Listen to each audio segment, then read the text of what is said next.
Welcome, everyone, to what we're incredibly thrilled to introduce as the very first deep dive of our new show, the English Books Podcast. This is going to be a dedicated space where we really plan to thoroughly explore books that offer profound insights and hopefully some truly lasting value. We've both been eagerly anticipating sharing this with you. You know that feeling when January hits, you've got all these big ideas, you're ready to finally change those habits, maybe hit the gym more, cut down screen time. Yeah, that burst of motivation. Exactly. But then, February, March rolls around, and somehow you're kind of back where you started. It just fizzles.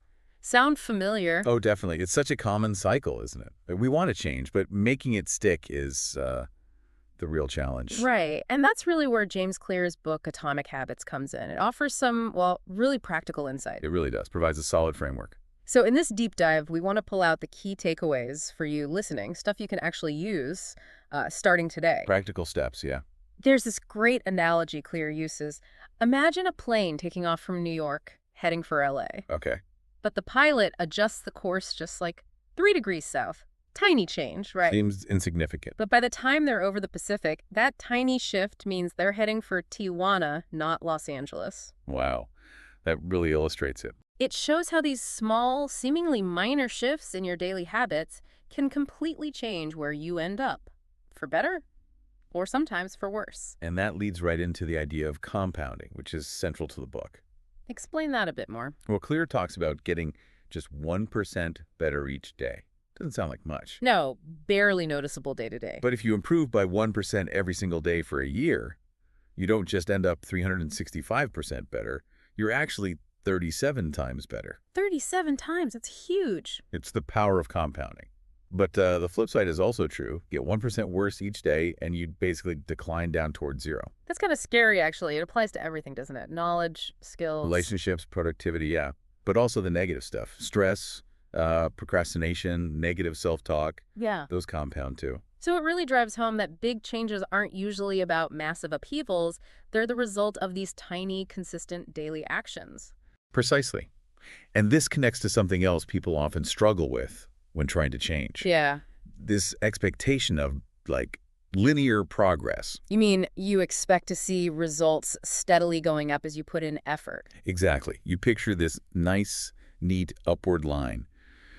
But the reality is often quite different. Clear calls it the valley of disappointment. The valley of disappointment. Okay, what's that? It's that initial period where you're putting in the effort, making those small changes, but the results aren't really visible yet. Ah, right. Like you start eating healthy, but the scale doesn't budge for a while. Yeah. Or you start saving, but the account balance barely moves. Yes. And this is a critical point for you because that's where motivation often drops off. People think this isn't working and they give up. Because the payoff is delayed, right? Exactly. The compounding effect needs time.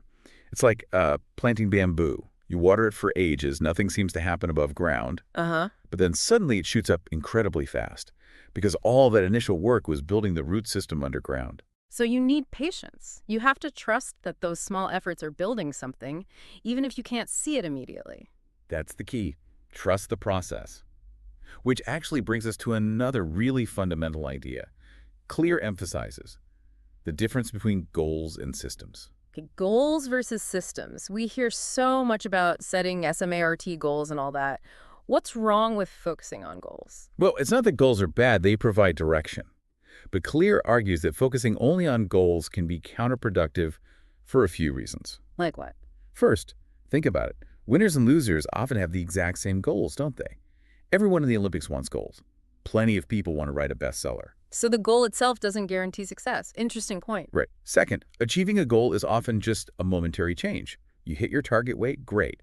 But if the underlying habits, the system that got you there, isn't sustainable. You just revert back. Yeah, I see that, like the marathon runner example you mentioned earlier. Exactly. You train, run the race, achieve the goal. Then what? If you haven't built a system of regular running, the motivation can just vanish. Okay, what else? Goals can also create this kind of either scenario for you.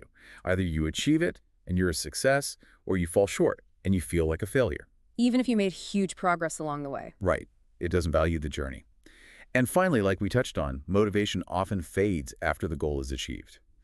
The system, however, the process you follow day in, day out, that ensures continuous progress. So the system is the ongoing process, the habits you follow, whereas the goal is the desired outcome. And focusing on the system is more effective long term. That's the core argument. Fall in love with the process, and the results will take care of themselves, essentially. Which leads us perfectly to the concept of atomic habits themselves.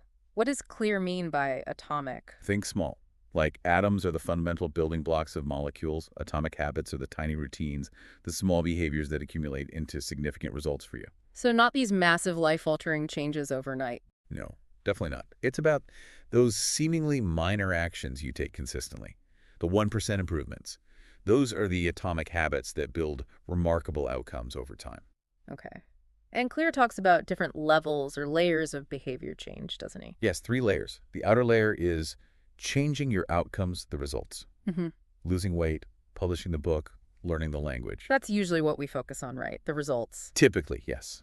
The middle layer is changing your process, what you actually do, your routine, your study habits, your workout plan. Okay.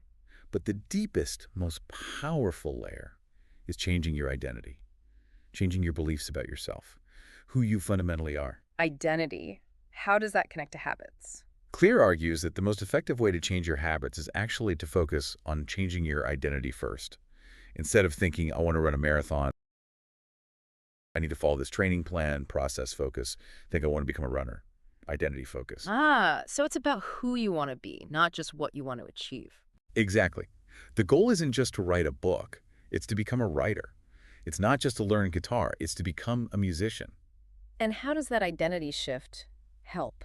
Because once you start identifying with that desired trait, your behaviors start to align naturally. If you see yourself as a healthy person, making healthy choices becomes congruent with who you are. It's like every action you take becomes a vote for the type of person you want to be. Precisely. Each workout is a vote for I'm an athlete. Each page written is a vote for I'm a writer. It reinforces the identity, which then makes sticking to the habits easier. That feels much more intrinsic and less like forcing yourself. It is. It taps into a deeper motivation. Now, all habits, good or bad, whether they support your desired identity or not, are built and reinforced through something.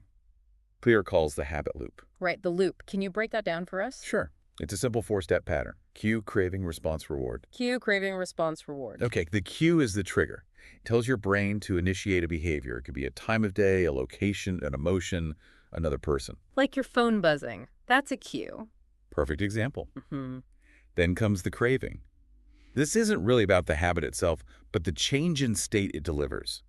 The motivation. So with the phone buzzing, the craving isn't for checking the phone, but maybe for information or connection or relief from boredom. Exactly. Then the response, that's the actual habit you perform, picking up the phone, scrolling. Okay. And finally, the reward. This satisfies the craving and teaches your brain which actions are worth remembering. The little hit of dopamine, the distraction, the answer you were looking for. And that reward reinforces the whole loop, making you more likely to respond to the cue the same way next time. Precisely. Phone buzzes cue, you crave connection, you check social media response, you feel briefly connected, reward, loop reinforced. Or maybe feeling stressed at work, cue, craving relief, craving eating a snack response, feeling temporary comfort, reward. Yes. And over time, these loops become so automatic you barely think about them. The cue directly triggers the craving and the response.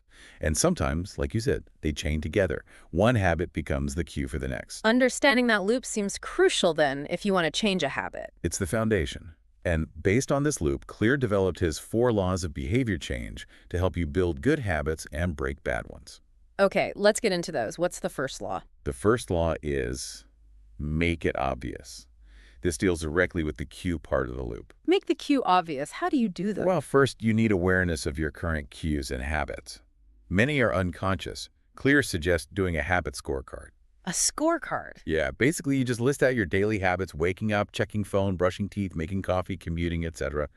And then mark each one as positive, plus, negative, or neutral based on whether it helps you become the person you want to be. Just becoming aware of what you actually do each day without judgment at first. Exactly. Observation first.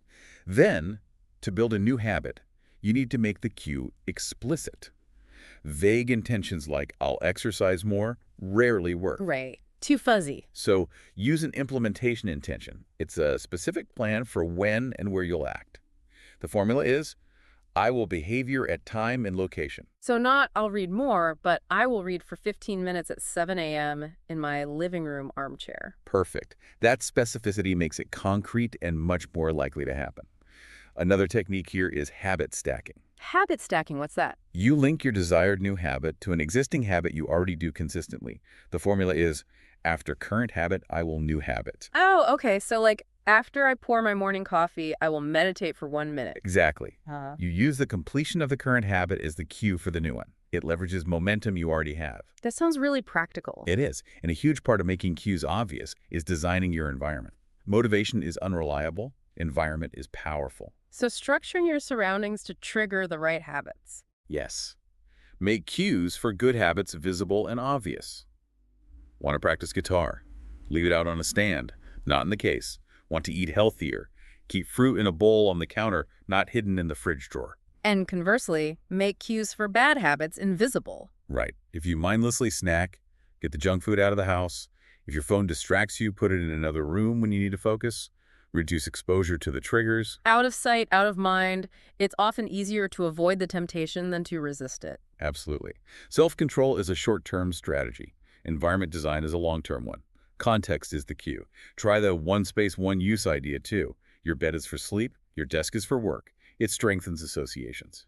Okay, that's law 1. Make it obvious. What's law 2? Law 2 is make it attractive. This targets the craving part of the loop. Making the habit appealing. How does that work? It taps into dopamine. Dopamine is released not just when you experience pleasure, but also in anticipation of it. It drives motivation. Like the anticipation before a vacation can sometimes feel better than the vacation itself. Sort of, yeah. Or the craving you feel before eating junk food. Anticipation is key. So we need to make good habits more anticipatory, more attractive. And how do we do that? One way is temptation bundling. You pair an action you want to do with an action you need to do. Okay, give me an example. Maybe you love listening to podcasts but need to exercise more. You could bundle them. I only listen to my favorite podcast while I'm working out. Ah, so the attractive thing, podcast, pulls you towards the needed thing, exercise. Exactly. It uses the Premack principle, a more probable behavior, reinforces a less probable one. Another huge factor is social influence. You want to fit in. So surrounding yourself with people who have the habits you want. Yes. Join groups or communities where your desired behavior is the normal behavior. If everyone around you values fitness, it makes being fit more attractive. We imitate the habits of the tribe. Makes sense. We're social creatures. And Clear also digs into the underlying motives behind our cravings.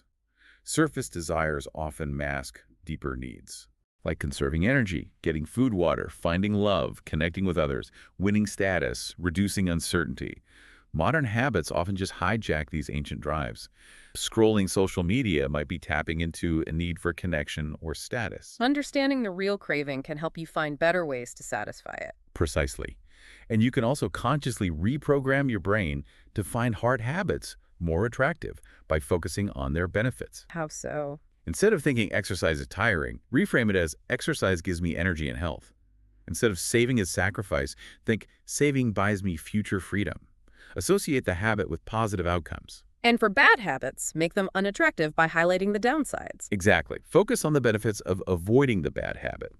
Smoking harms my health and drains my wallet, makes it less appealing. Okay, law 2. Make it attractive. What's law 3? Law 3 is make it easy. This focuses on the response part of the loop, the actual habit. Making it effortless, basically. As effortless as possible, yes. We naturally gravitate towards the path of least resistance, the law of least effort. The easier a habit is to do, the more likely you are to do it. So friction is the enemy of habit formation. Big time. Think about that, Jim, again. If it's far away, that's a lot of friction. If it's on your way home from work, much less friction. Reduce the steps between you and the habit. How can you actively reduce friction? Prime the environment. Lay out your workout clothes the night before. Chop vegetables for dinner in the morning. Prepare your workspace before you start. Make the start of the habit easy. Getting started is often the hardest part. It really is. Which leads to another brilliant technique, the 2-minute rule. The 2-minute rule. When starting a new habit, scale it down so it takes less than 2 minutes to do. Want to read more? Just read 1 page. Want to run? Just put on your running shoes and stretch for 2 minutes. Want to meditate? Meditate for 1 minute. Wait, just 2 minutes. Because the goal initially isn't mastery, it's just showing up consistently. You need to standardize before you optimize. Anchor the habit first, Make it easy to start. Then you can gradually increase the duration or difficulty. Master the art of showing up. I like that. And just like you reduce friction for good habits, you want to increase friction for bad ones. Make them harder to do. Exactly. If you watch too much TV, unplug it after use and put the remote in another room. Want to spend less online? Delete saved passwords, maybe use website blockers, add steps, make it inconvenient. Use friction to your advantage. Okay, law 3, make it easy. What's the final law? The fourth and final law is make it satisfying. This targets the reward part of the loop. Making it feel good. Yes, your brain is wired to repeat behaviors that are rewarding. The problem is, many good habits have delayed rewards, like health benefits from exercise, while bad habits often have immediate rewards, like the sugar rush from a cookie. Right, the immediate gratification trap. Exactly. So the fourth law is about finding ways to bring some immediate satisfaction to your good habits. You need to feel successful right away, even if it's in a small way. How can you create that immediate satisfaction? Visual progress is powerful. Mm. Use a habit tracker. Checking off that box each day feels good. Move a paperclip from one jar to another after completing a task. Keep a workout log. Seeing proof of your progress is inherently satisfying. The tracking itself becomes a reward. It does. It creates a little feedback loop of success. And it reinforces the identity, I'm the type of person who shows up. That leads to the idea of don't break the chain. Keeping the streak alive. Yes. Even on bad days, do something. If you plan an hour workout but feel awful, just do 10 minutes. Don't break the chain of showing up. Maintaining momentum is crucial. And for bad habits, you want to make them immediately unsatisfying. Correct. Introduce an immediate cost. An accountability partner can help here. Knowing you have to report your progress, or lack thereof, adds immediate social consequence. Or even something more formal. Yeah, Clear talks about a habit contract. You literally write down your commitment and the penalty for failing to uphold it, maybe involving money or an unpleasant task, signed by you and your accountability partner. That adds immediate stakes. Makes the consequence of slipping up feel more real right away. Exactly. It counteracts the immediate pleasure the bad habit might otherwise offer. It makes the long-term consequence feel immediate. So the 4 laws work together on different parts of the habit loop. Make it obvious, cue, make it attractive, craving, make it easy, response, and make it satisfying, reward. That's the framework. It's a really powerful toolkit for understanding your own behavior and intentionally designing habits that serve you better. It really feels like a practical, actionable approach rather than just wishful thinking. Absolutely. These principles from Atomic Habits give you a clear roadmap for breaking bad patterns and building good ones that actually last. So for you listening, here's something to think about as we wrap up. Consider one tiny habit you've wanted to start. Just one. How could you apply the 2-minute rule to it, like right now? What's the absolute smallest, easiest first step you could take? Or maybe you think about a habit you already have, perhaps one you're not thrilled about. What deeper underlying motive might actually be driving that craving? Understanding that why could unlock a new way to approach it for you. Definitely food for thought. And of course, if this has sparked your interest, we really recommend diving into the full book, Atomic Habits by James Clear. There's so much more depth, more examples, and advanced techniques in there. A fantastic resource for anyone serious about making positive changes. Thank you so very much for joining us for this very first deep dive of the English Books podcast. We are both incredibly enthusiastic about continuing to explore more compelling books and insightful ideas with you all in future discussions. We sincerely hope you found this exploration of James Clear's Atomic Habits both insightful and maybe practically useful for your own life. Thank you for listening to the English Books podcast.